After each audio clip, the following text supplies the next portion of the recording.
Hey, this is Chris Nichols with a Real Estate Rule. Today we are talking about a controversial topic that has been viewed over 1 million times. Squat to own. Hey, make sure you like, subscribe, and follow to this channel, and let's get into it.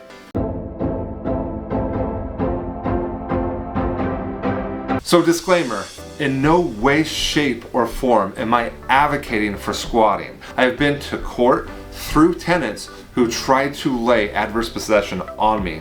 What I'm trying to do is educate landlords, tenants, and people who are looking to go into rentals or purchasing so they know that this is the worst case scenario what can happen when you invest to your property, that someone can try to squat and lay claim to your investment. Let's get into it.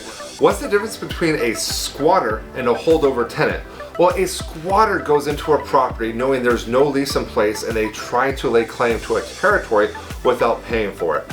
What a holdover tenant is someone who has a lease in place and does not pay. And so these rules come back from 1872. They haven't been changed. And this is why squat to own has been searched over 1 million times.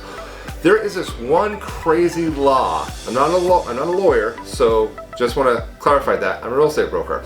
I just want to clarify that since 1872, if someone goes into a home and they lay claim to a territory and they've been there for 5 years and they've made improvements to their home or the establishment or wherever they're at, and no one complains that there is an individual in there, if that squatter pays taxes for 5 years, that home legally becomes his as long as he makes improvements on the property. An improvement can be anything, such as painting, maybe putting a plant in. It's showing that he is laying a foundation, that he has established residency in the place he is at. This is why squatting has been so popular, and that's why it has over 1 million views. With rents getting higher and higher and higher, people are trying to find out, how can I go around this? How do I not pay my rent?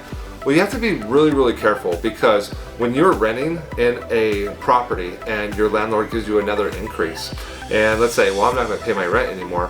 Well, you got to be careful, because he can serve you a 3-day pay or notice to quit, and then once you get that and then you don't pay, then you get served an unlawful detainer.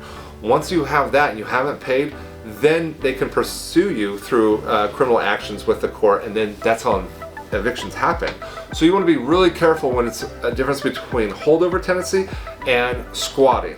So a holdover tenant is going to be a lot more likely to go through the judicial system, because what happens is if you're not paying and you know that you're not paying your landlord and you are deliberately not paying your landlord has the right to hire an attorney or an eviction service and remove you from the home. So it is different. There is a difference between a holdover tenant and a squatter. So if you're in a place, you're not going to be a squatter if there's a lease put together. A squatter is only someone who doesn't have a lease in place and has found residency, and he's gonna set up a occupation in that residency. That is a squatter. So let's talk about adverse possession. A squatter once tries to lay claim to a property, then once they're there, they want to go through adverse possession. That's what it's called when a squatter lays claim to a property. Now, there are 5 requirements that the squatter must have to go through in order for him to claim the property through adverse possession. I've actually been through this before, one of my personal properties, and it's a hoot, let me tell you, and it is very difficult for someone to do this, especially in the state of California, but it is possible. So number 1, hostile. So number 1, without permission and against the right of the true owner. So which means is there has to be a hostile environment set up. The hostility is someone is laying claim to someone else's property.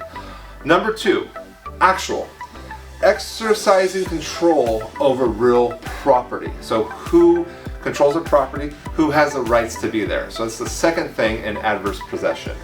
Number 3, open and notorious. So what that means is using the property of the owner would and not hiding his or her occupancy. So that means that you are not hiding that you're living there and you are staying there. So that is the third thing. So it's like, yeah, I'm adverse possession of this house. I'm going to squat here. I am not paying. I've never had a lease in place. That's what I'm doing. Okay. Number 4, exclusive. in the possession of the individual occupying the real property alone. You can't go in with a group of people. You have to squat, you have to adverse possess this house by yourself. So you can't say, hey John, Jim, Reagan, Billy, come and let's all come together and let's just squat in this one property.